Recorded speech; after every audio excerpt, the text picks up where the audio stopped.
বাংলাদেশের ত্রয়োদশ জাতীয় সংসদ নির্বাচনে বিএনপির নিরঙ্কুশ জয়ের পর দলের চেয়ারম্যান তারেক রহমানকে অভিনন্দন জানিয়েছেন ভারতের প্রধানমন্ত্রী নরেন্দ্র মোদি।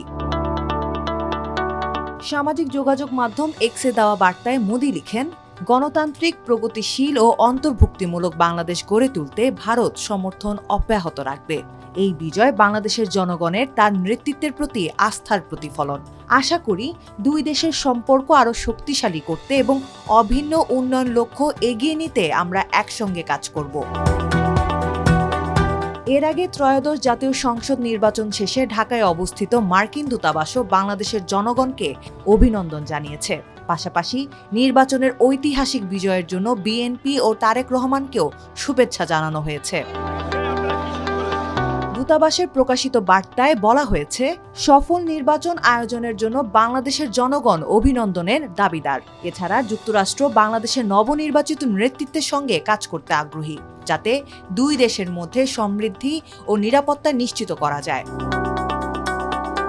বার্তায় দুই দেশের পারস্পরিক স্বার্থ ও সহযোগিতা আরও জোরদার করার প্রত্যাশাও প্রকাশ করা হয়েছে। সংশ্লিষ্টরা মনে করছেন, নির্বাচনের পর আন্তর্জাতিক মহলের এই প্রতিক্রিয়া, বিশেষ করে মার্কিন দূতাবাসের বার্তা, কূটনৈতিকভাবে খুবই তাৎপর্যপূর্ণ।